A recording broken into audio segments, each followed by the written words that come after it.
ஹலோங்க. இன்னைக்கு நம்ம ஜிம்மோட ஃபர்ஸ்ட் தான் பார்க்க போறோம். ரிவெஞ்ச் மேரேஜ் பார்ட் 3 போன பார்ட் இதோட கம்ப்ளீட் பண்ணியிருந்தேன் அப்படின்னா, எனக்கு வந்து நைட்டு ஃபுல்லா காய்ச்சல் அடிச்சிருக்கும். ஏன்னா குளூர்லயே படுத்திருந்திருப்பா. ஸோ மறுநாள் எந்திச்சு பார்த்தா ட்ரெஸ் எல்லாம் ஈரமா இருந்திருக்கும். ஆனா அந்த ஜிம்மன் பையன் ட்ரெஸ்லாம் வாங்கி தர முடியாது. உனக்கு சோறு வாங்கி கொடுக்க முடியாது. வேணா நீயே சமைச்சுக்கோ அப்படின்னு சொல்லியிருந்திருப்பான். எனக்கு இவனை எப்படி ஹேண்டில் பண்ண அப்படின்னு தெரியாம பைத்தியமா நின்னுட்டு இருந்திருப்பா. அதோட இந்த பாட்ட நான் கம்ப்ளீட் பண்ணியிருந்தேன். So let's continue to the part 3. அப்படியே ஜிம்ன பார்த்து, "இங்க பாருங்க நான் உங்கள கெஞ்சி கேட்குறேன். தயவு செஞ்சு என்னை விட்டுருங்க. நான் வேணா போயிடுறேன் இங்கேருந்து." அப்பெல்லாம் உன்னை விட முடியாது. நான் கல்யாணம் பண்ணி கூட்டு வந்தது அதுக்கா? ஆ, அப்புறம் எதுக்கு என்னை போட்டு இப்படி டார்ச்சர் பண்ணுறீங்க? என்னால் முடியல. எனக்கு ரொம்ப பயமாக இருக்குது. பயமாக இருக்கா உனக்கா? உன் முகரக்கட்டையை பார்த்தா எனக்கு ஒன்றும் அப்படிலாம் தெரில. உன்னை மாதிரி திமிரு பிடிச்சவங்களாம் இப்படி தான் கவனிக்கணும். அதுலேயும் உன்னை பார்த்தா எனக்கு அவ்வளோ கோவம் வருது. கழுத்தை பிடிச்சி நெரிச்சு கொன்றால் அளவுக்கு கோவம் வருது. அப்போ கொன்றுங்க. எதுக்கு இப்படி ஏன்னா கொஞ்சம் கொஞ்சமாக கொண்டுட்டு மொத்தமாக கொன்றுங்க. அதுதான் அதுதான் நான் பண்ண மாட்டேன். உன்னை மொத்தமாக கொண்டா ஈஸியாக நீ பாட்டுக்கு நிம்மதியாக போய் சேர்ந்துருவியே. அது எப்படி நான் போய் சேர விடுவேன்? உன்னை துடிக்க துடிக்க கொல்லுவேன். இப்போ தானே ஸ்டார்டிங்கு அப்படின்ட்டு செம்மையாக பயமுடுத்துகிறான். வானுக்கு அப்படியே ஒரு மாதிரி நெஞ்செல்லாம் அடைச்சிருக்கும் போல் அப்படியே ஒரு மாதிரி நின்றுட்டுருக்கா. காய்ச்சல் வேறையா. பேசலாம் கேட்டு அவளுக்கு ஒரு மாதிரி படப்படன்னு வந்து மயக்கமே போட்டு கீழே தொப்புன்னு விழுகிறான். அப்போ கூட ஜிம்முன்னு வந்து தாங்கிலாம் பிடிக்கவே இல்லை. அவளே ஒரு மாதிரி முறைச்சி பார்த்துட்ருக்கான். இருந்தாலும் அவனுக்கே தெரியுது ட்ரெஸ் எல்லாம் ரொம்ப வெட்டாக இருக்குது அப்படின்ட்டு. ஏன்னா அவள் பாடிலாம் டிரான்ஸ்பரண்ட்டாக தெரியுதா. சரி நம்மளே ட்ரெஸ் சேஞ்ச் பண்ணி விடுவோமா அப்படின்ட்டு கிட்ட வரான். இருந்தாலும் அவனுக்கு ஏன்னு தெரில, அவகிட்ட போகிறதுக்கே அவனுக்கு வந்து பிடிக்கலை.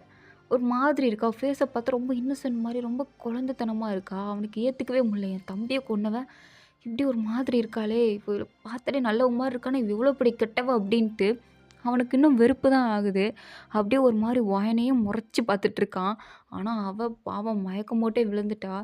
இப்போது ட்ரெஸ் வந்து அவன் தான் சேஞ்ச் பண்ணணும். வேறு ட்ரெஸ் வேறு இல்லையா. ஸோ பெட்ஷீட் எடுத்து அவன் மேலே போடுறான். போட்டுட்டு உள்ளே கை விடுறான். அவனுக்கே ஒரு மாதிரி அந்த தாட்ஸ்லாம் வந்து போகுது. ஏன்னா வான் வேறு பார்க்க ரொம்ப அழகா ஒரு மாதிரி படுத்து கிடக்குறாளா, அவனுக்கு வந்து அந்த மைண்டு வந்து டைவர்ட் ஆக மாட்டேங்குது. ஒரு மாதிரி வாயனை க்ளோஸாக பார்க்குறான். அவள் லிப்ஸ் வேற அந்த தண்ணி பட்ட இடம் வேறு ட்ராப்பாக தெரியுதா. அவள் லிப்ஸ் ரொம்ப பிங்கிஷாக இருக்கும்போது அவனால் கண்ட்ரோல் பண்ணவே முடில. அப்படியே அவனோட லிப்ஸை பைட் பண்ணிவிட்டு அவள் கிட்ட வரான். அப்போது அவள் கிட்ட போகும்போது லிப்ஸில் கிஸ் பண்ணலான்னு போகும்போது அவளோட தம்பி ஞாபகம் வந்துடுச்சு. ஸோ அவனை அப்படியே கண்ட்ரோல் பண்ணிவிட்டு அப்படியே திரும்பி, "என்ன காரியம்டா பண்ணிகிட்ருக்க? உன் தம்பியை கொன்னவன் கிட்ட போய் ச்சீ இப்படி. ஆனால் இப்படி பண்ணுறதுல என்ன தப்பு இருக்குது? அந்த அவளை கல்யாணம் பண்ணி கூட்டு வந்திருக்கான்ல, ஒரு தப்பு இல்லை.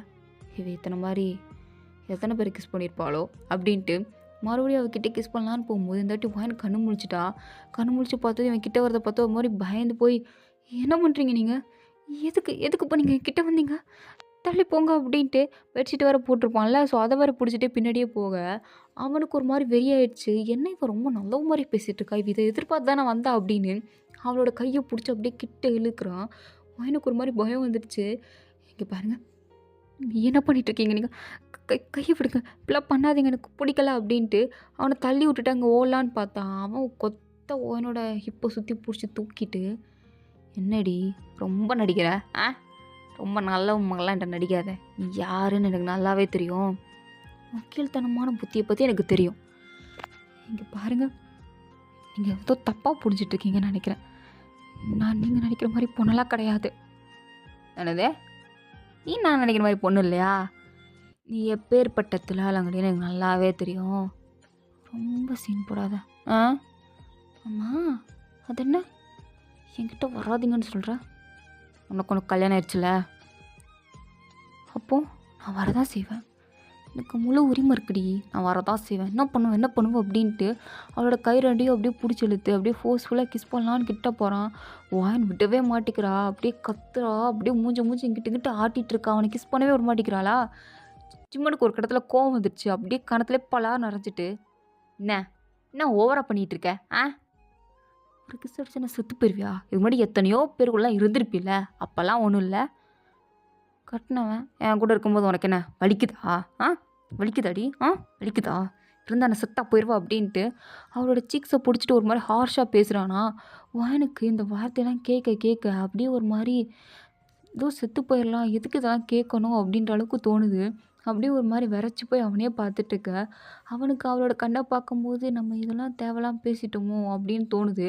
அப்படியே அவளே பார்த்துட்டுருக்க. அவ ஒண்ணுமே பண்ணல. அப்படியே அவனையே ஒரு மாதிரி கண்ல அவளோட அத்தன வலியும் தெரியுது.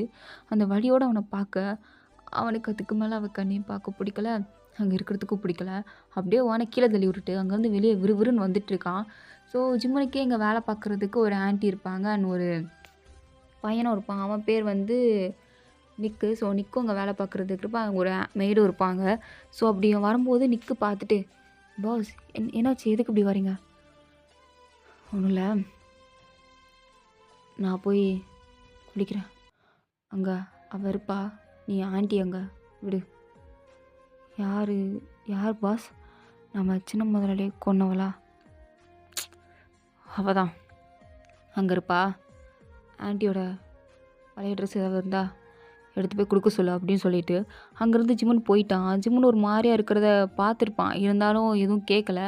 ஜிம்முன் ஆனா அங்க நேரா அப்படியே ஒரு குளத்துக்கிட்ட போறான். போய் அப்படியே டொபக்குன்னு குதிக்கிறான். அவங்க குதிச்சு கண்ண மூடுனதுக்கப்புறம் அவனுக்கு வாயனோட அந்த பார்வை தான் விடாம ஞாபகம் வந்துட்டே இருக்கு. அங்க அவனால நிம்மதியா இருக்க முடியல. அப்படியே மண்டையே பிச்சுக்கலான்ற அளவுக்கு கோவம் வருது. தன் தம்பிய நினைச்சு கஷ்டமா இருக்கு. அவனுக்கு என்ன பண்ணனே தெரியல. அப்படியே இடிஞ்சு போய் ஒரு மரத்துக்கு அடியில உட்காந்துட்டு இருக்கான். இங்க வாயனா அப்படியே புத்தி பேதலிச்ச மாரி அப்படியே உட்காந்துருக்கா. அந்த ஆன்டி வந்து உள்ள எட்டி பார்க்குறாங்க. வாயன் இப்படி உட்காந்துருக்கிறத பார்த்ததும் அதுவும் வாயன பார்த்ததுமே அவங்க கெஸ் பண்றாங்க. இந்த பொண்ணு நம்ம நினைக்கிற மாரி பொண்ணு கிடையாது. ரொம்பவே நல்ல பொண்ணா தான் இருக்கும். ஏன்னா பார்க்குறதுக்கு அப்படிதான் இருக்கா. ரொம்ப இன்னசென்ட் மாரி இருக்காளே! ஒரு வேளை பார்க்குறதுக்கு தான் அப்படி புத்தி வர மாரியோ அப்படின்னு அந்த ஆன்ட்டிக்கும் ஒரு மாதிரி தோணுது. இருந்தாலும் வான் நல்லவ அப்படிங்கிறத அந்த ஆன்ட்டி வந்து நம்புறாங்க. ஸோ வான் கிட்ட போறாங்க. வான் அவங்கள பார்த்ததும், "நீங்க யாரு? நீங்க யாரு? தயவு செஞ்சு நான் கேட்குற கேள்விக்கு நீங்களாவது பதில் சொல்லுங்களேன்" அப்படின்னு சொல்றா. அவங்க எதுவுமே பேசாம, "இங்க பாருங்க, உங்களுக்கு இங்க ட்ரெஸ் இருக்கு. நீங்க மாத்திக்கோங்க. இங்க இங்க பாருங்கம்மா, தயவு செஞ்சு நீங்க யாருன்னு சொல்லுங்க." "நான் நான் நான் இங்க வேலை பார்க்குறவ தான். இங்க பாருங்க, நான் இங்கேருந்து வெளில போணும். எனக்கு இங்க இருக்க சுத்தமா புடிக்கல. அதுவும் இங்க ஒருத்தன் இருக்கானே, அவன் பேர் என்ன? சிமன். அவன் ஏன் இப்படி என்ட்ட நடந்துக்கிறான்? அதுக்கான காரணம் உங்களுக்கு தெரியுமா? தயவு செஞ்சு சொல்லுங்களேன். ஏன்னா அவர் பேசுறது எனக்கு ஒண்ணுமே புரிய மாட்டேங்குது. எனக்கு ஒரு மாதிரி இருக்கு. தயவு செஞ்சு என்ன காப்பாத்துங்க இந்த நரகத்துலேருந்து. எனக்கு இங்க இருக்கிறதுக்கு புடிக்கல" அப்படின்ட்டு அவ பாட்டுக்கு கெஞ்சுறா. ஆனா அவங்க எதுவுமே பேசாம, "உனக்கான ட்ரெஸ் இங்க இருக்கு. மாத்திக்கோ" அப்புட்ன்னு சொல்லிட்டு அங்கேருந்து போயிட்டாங்க. வாயனுக்கும் இதுக்கு மேல என்ன பண்ண முடியும்? சரி சொல்லிட்டாங்களே எங்க மாத்திக்கலான்னு பார்த்தா, அது குடிசை தானே. அங்கங்க ரூம் இருக்கு போய் மாத்திக்கிறதுக்கு. அந்த குடிசைல கதவு மொதக்கொண்டு கிடையாது. ஸோ அப்படியே பார்க்குறா, வெளில யாராவது வந்துருவாங்களா? இல்ல யாராவது வந்துட்டாங்கன்னா நான் என்ன பண்றது? அப்படின்ட்டு ஒரு துணி இருக்கும். அதாவது அந்த மேல பெட்ஷீட் போட்டிருப்பாள்ல. ஸோ அந்த பெட்ஷீட்ட ஒரு கொடிக்கு மேல போட்டு, அத ஒரு கதவா யூஸ் பண்ணி, அதுக்கு பின்னாடி தான் ட்ரெஸ் சேஞ்ச் பண்ணிட்டு இருக்கா. ஸோ, இப்ப தான் ட்ரெஸ்லாம் சேஞ்ச் பண்ணிட்டு இருக்கும்போது, ஜிம்முன்னு அப்படியே விறுவிறுன்னு வரான். அவன் ஃபுல்லா நனைஞ்சிருக்கான். அவன் இன்னும் ட்ரெஸ் மாத்தவே இல்ல. அவன் அப்படியே நனைஞ்சு வந்து வீட்டுக்குள்ள வந்து பார்த்தா, இவள காணோம். அப்படியே திரும்பி பார்க்குறான். அந்த பெட்ஷீட் அப்படியே அங்க தொங்கிட்டு இருக்கிறத பார்த்ததும், அத புடிச்சு ஒரு இழு தான். இழுக்குறான். வான்னு பயந்துட்டே போயிட்டா. அதுவும் அவ இன்னர் தான் போட்டிருந்திருப்பா. அப்படியே அவ கைய வச்சு மறைச்சிட்டு அவன பயந்து போய் பார்த்துட்டுருக்க. அவன் ஒரு மாரி ஸ்டக்காகி நின்னுட்டான். அவள அப்படியே வச்ச கண்ணு வாங்காம பார்த்துட்டே இருக்க. வானுக்கு என்ன பண்ணுறதுனே தெரில. அமைதியா அவன பார்த்துட்டு கீழ இருந்த பெட்ஷீட் எடுக்கலான்ட்டு போறா. பயமா இருக்கு. அப்போ டக்குன்னு கைய வேற புடிக்கிறான். கைய புடிச்சிட்டு கிட்ட வேற இழுக்குறான். "இங்க இங்க பாருங்க. நீங்க விட்டுருங்க. நான் எங்கேயாவது போயிர்றேன். விட்டுருங்க" அப்படின்னு சொல்லிட்டு இருக்கும்போதே, ஜிம்முனுக்கு இருந்த கோவத்துக்கு அவள புடிச்சு அப்படியே கிஸ் பண்றான். வாயன் அவ்வளோதான் ஸ்ட்ரக் ஆகி அப்படியே நின்னுட்டா. அவளால எதுவுமே பண்ண முடியல. ஒரு மாரி ஸ்டன்னாகி நின்னுட்டுருக்க. ஜிம்மன் பாட்டுக்கு அவள அப்படியே கிஸ் பண்ணிட்டு, ஒரு மாரி அவகிட்ட தப்பா இருக்கிற மாரி போம்போது, பக்கத்துல இருக்கிற ஜாடி எடுத்து ஒரே அடி தான். ஜிம்மன் மண்டைய போட்டு உடைச்சிட்டா.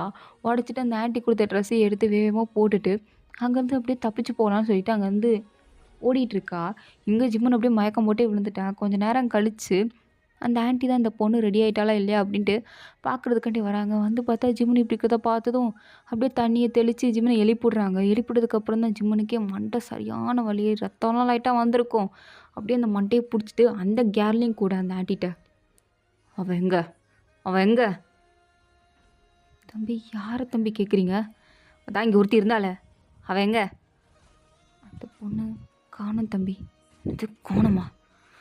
எங்கே போயிடுறான் நானும் பார்த்துட்றேன்" அப்படின்ட்டு அவன் பாட்டுக்கு அந்த காயத்து மேலே ஒரு கட்டை போட்டுட்டு அங்கே அப்படியே வாயினை தேடி தான் வந்துட்டுருக்கான். அவன் ஆக்சுவலாக நிறைய ட்ராப் வந்து செட் பண்ணி வச்சுருப்பான். இந்த மாதிரி வாயின் தப்பிப்பா அப்படின்னு. இவளை பற்றி நல்லா தெரிஞ்சே ஒரு ட்ராப் வந்து செட் பண்ணி வச்சுருந்துருப்பான். நேரா அந்த ட்ராப்புக்கு தான் வரான். வந்து பார்த்தா அங்கே தான் வாயின் வந்து மாட்டிட்டு தலையில தொங்கிட்டு இருக்கா. அவனுக்கு அப்படியே அவளை அந்த நிலமையில பார்த்ததும் சிரிப்பு தான் வருது. அப்படியே சிரிச்சுட்டே அவளை சுற்றி முற்றி பார்க்குறான். அவளுக்கா அப்படியே ஒரு மாதிரி இவனை பார்த்ததும் ஆட்டோமேட்டிக்காக பயம் வருது. இங்கே இங்கே பாருங்க, என்னை விட்டுருங்க, என்னை அவுத்து விடுங்க, எனக்கு மண்டையெல்லாம் வலிக்குது, என்னை விட்டுருங்க, எதுக்கு இப்படி பண்ணீங்க? இது நீங்கள் தான் செட் பண்ணீங்களா? நான் புலி கிடைக்கும்னு நினச்சி செட் பண்ணேன். உன்ன மாதிரி ஒரு அழகான மான்குட்டி கிடைக்கும்னு நினச்சி செட் பண்ணேன். இங்கே பாருங்க, இப்படி பேசுகிறத விட்டுட்டு எனக்கு கழட்டி விடுங்க. எனக்கு ஒரு மாதிரி பயமாக இருக்குது. அதுவும் உங்களை பார்த்தாலே எனக்கு ரொம்ப பயமாக இருக்குது. என்னை விடுங்க. பயமாக இருக்கா? ஒரு கிசு தான் ரெடி பண்ணேன், அதுக்கு இப்படி பயந்து சாவுற? நீ தான் ரொம்ப நல்லவன் எடுத்து சொல்லிட்டு இருக்கே. அப்புறம் எதுக்கு பயப்படணும்? தப்பு பண்ணாதவங்களாம் பயப்பட மாட்டாங்களே. நான் எந்த தப்பு பண்ணல, அதை நினச்சி எனக்கு பயம் இல்லை. உங்களை பார்த்தா தான் பயமாக இருக்குது. சில மனுஷங்களை பார்த்தாலும், அதுவும் ராட்சசம் மாதிரி இருக்கிறவங்கள பார்த்தாலும் பயம் வரும். அப்போ நான் ராட்சசன் சொல்கிறியா? ஆமாம், நீங்கள் அப்படி தானே அப்படின்ட்டா. அவனுக்கு கோவம் வந்துச்சு. அந்த கயரை ஒரு வெட்டு தான் வாயின் கீழே அப்படியே அந்த புதருக்குள்ளே தொப்பக்கடின்னு விழுந்துடா. விழுந்த ஃபோர்ஸுக்கு இவ்வளோ நேரம் வேறு ஒரு மணி நேரமாக தலைகீழ தொங்கி இருந்திருப்பா. அது பத்தாதுக்கு வேறு டப்பக்குன்னு அறுத்து விட்ருப்பானா, டொப்பக்குன்னு உங்கள் தலைகீழ விழுந்திருப்பாளா. அவ்வளோதான், மயக்கம் போட்டு விழுந்துட்டா. ஜிம்மன் பார்க்குறான், நீ எத்தனை வாட்டி தான் மயங்கி விழுகிற நானும் பார்க்குறேன் அப்படின்னு. அவளை அப்படியே தூக்கிட்டு அந்த வீட்டுக்கு தான், அந்த குடிசைக்கு தான் திருப்பி வரான். வந்து பார்த்தா அந்த ஆண்டி இன்னும் அங்கே தான் இருந்திருப்பாங்க. இந்த பொண்ணை தூக்கிட்டு வரதை பார்த்ததும், என்னப்பா இந்த பொண்ணை திருப்பி தூக்கிட்டு வர? ஆமாம், பின்ன இவளை அப்படியே விட சொல்கிறீங்களா? இல்லைப்பா, எனக்கு என்னமோ இவளை பார்த்ததுக்கப்புறம், இவகிட்ட பேசினதுக்கப்புறம், நம்ம சின்ன தம்பியை கொன்ன மாதிரியெல்லாம் எனக்கு தெரியல. அப்படிப்பட்ட பொண்ணா எனக்கு தெரியல. நீ என்ன ஏதுன்னு கொஞ்சம் விசாரியேன். அதெல்லாம் இல்லை, இதை பார்த்தாலே தெரில அந்த புத்தி தானே. நீங்கள் தான் இதை தப்பாக புரிஞ்சிட்ருக்கீங்க. இவளை பற்றி ஃபுல்லாக விசாரிச்சுட்டு தான் அவளை தூக்கிட்டு வந்துட்டுருக்கேன். அக்கம் பக்கம் வீட்டுக்காரங்களும் சொன்னாங்க, நிறையா பசங்க கூட தான் சுற்றுவா அப்படின்னு. ஸோ அதால் நான் கன்ஃபார்ம் பண்ணி தான் அவளை தூக்கிட்டு வரேன். இல்லை, ஆனால் இந்த பொண்ணு நீ தூக்கிட்டு வந்தியா இல்லை எப்படி அப்படின்னு கேட்கும்போது, இவங்களுக்கு தெரியாது போல் இவளுக்கும் ஜிம்மனுக்கும் கல்யாணம் ஆயிடுச்சு அப்படிங்கிறது.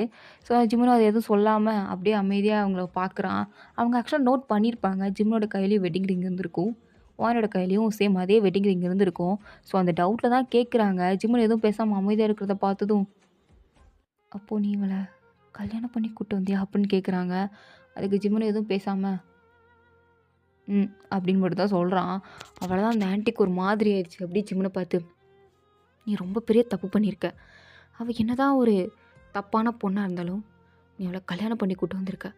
ஒரு பொண்ணு கல்யாணம் பண்ணி ஒரு புகுந்த வீட்டுக்கு போகிறான்னா அவள் முழுமையாக நம்புறது யாரை தெரியுமா? அவள் கட்டின புருஷனை தான். அவள் கட்டின புருஷனை தான் கண்ணை மூடிட்டு நம்பி அவன் கூட வருவாள். அவன் இருக்கான்ற ஒரு தைரியம் அந்த பொண்ணுக்கு ஏற்படும். ஆனால் நீ புருஷன் சொல்லி இப்படி அவகிட்ட ராட்சசம் மாதிரி நடந்துக்கிட்டா அவள் எவ்வளோ பெரிய ஏமாற்றத்தை செஞ்சுருப்பா, அவள் எவ்வளோ கஷ்டப்பட்டுருப்பா. ஏன்ப்பா அப்படி பண்ண? அவள் தப்பானவளாகவே இருந்தாலும் இப்படி நீ பண்ணியிருக்கக்கூடாது அவளுக்கு அப்படின்னு சொல்லும்போது, ஜிம்மன் அதை எதுவும் கண்டுக்காமல் அவங்கக்கிட்ட அசால்ட்டாக ஒரு பதில் சொல்கிறான். அவள் அவ்வளோ கஷ்டப்படணும், அவள் வேதனையில் துடிக்கணும், அவளுக்கு இதெல்லாம் நரக வேதனை மாதிரி திரும்புறதுக்கு ஒரே காரணத்துக்காண்டி தான் நான் அவளை கல்யாணம் பண்ணியே ஃபஸ்ட்டு கூப்பிட்டு வந்தேன். கூப்பிட்டு வந்து எதுக்கு நான் அவனை ராணி மாதிரியை பிடிச்சி பார்த்துக்க போகிறேன்? நிச்சயமாக இல்லை. இவள் புத்திக்கு இவளை குடும்பம் தான் நான் படுத்துவேன், நிச்சயமாக படுத்துவேன் அப்படின்ட்டு அவன் பாட்டுக்கு ஓவராக பேசுகிறான். அந்த ஆண்டிக்கும் ஜிம்மன் பேசுகிறது தப்புன்னு தெரியுது, இருந்தாலும் என்ன பேச முடியும் முதலாளிகிட்ட. அமைதியாக நிற்கிறாங்க. சரிப்பா, இந்த பொண்ணுக்கு நான் ஏதாவது சமைச்சு கொடுக்குவா? நீங்கள் ஒன்றும் கொடுக்க வேண்டாம், அவள் நேற்றுலேருந்து பட்னியாக இருக்கா, அப்படியே பட்னியாகவே இருக்கட்டும், அவளுக்கு வேணும்னா அவளே செஞ்சு சாப்பிடட்டும், நீங்கள் இங்கேருந்து கிளம்புங்க அப்படின்னு அந்த ஆண்டியை இங்கேருந்து போக சொல்லிட்டான். ஜிம்மனும் அவனோட காயத்துக்கு வந்து அவசரமாக மறந்து போட்டிருப்பான். ஸோ அதனால் கரெக்டாக போட்டிருக்க மாட்டானா. ஸோ சில மூலிகைலாம் அப்படியே பிடுங்கி அங்கே நிறைய மூலிகை செடியெல்லாம் இருக்குமா. ஸோ அதெல்லாம் பிடிங்க அவனே மூலிகைலாம் எடுத்து போட்டு கட்டை போட்டுட்டு இருக்கும்போது தான் வாயின் அப்படியே கண்ணு முழிக்கிறான். இவன் எதுக்கு இருக்கிறத பார்த்ததும் தெரிஞ்சு போச்சு, திருப்பி தனது கூட்டு வந்துட்டா அப்படின்ட்டு. ஸோ அவளுக்கு செம்மையாக பசிக்க வேறு செய்தா. அப்படியே ஜிம்மனை பார்க்குறான். மண்டிலேருந்து வர அவளுக்கும் ரத்தம் வரும். இவன் பாட்டு கட்டு போட்டுட்ருக்கான். பக்கத்தில் இருக்க அவளை கண்டுக்கவே இல்லை. ஸோ வாயனே அவள் பாட்டுக்கு எந்திரிச்சு போய் ஜிம்மன்கிட்ட, எனக்கு பசிக்குது, சாப்பாடாக தருவீங்களா மாட்டிங்களா? நான் அப்போ சொன்னதான், உனக்கு பசிக்குதுன்னா நீயே சமைச்சிக்கோ. ஆனால் இங்கே ஸ்டவ் எதுவும் இல்லையே. ஸ்டவ்லாம் இருக்காது, விறகு அடுப்பு தான், நீயே பற்ற வச்சு நீயே சமைச்சிக்கோ. அதுவும் அரிசி மட்டும்தான் இருக்குது. காய்கறி வேணும்னா இதோ இந்த தீவுக்குள்ளே எங்கனாலும் போய்க்கோ. காய்கறியை நீயே பறிச்சிட்டு வந்து நீயே சாப்பாடு செஞ்சுக்கோ. எனக்கு மண்டையில் வேறு அடிபட்டிருக்கு, அதுக்கு மெடிசன். காசில் வேறு அடிக்குது, அதுக்கு மெடிசன். நீயே போய் எடுத்துக்கோ, இங்கே மூலிகை செடியும் இருக்கும் அப்படின்றான்.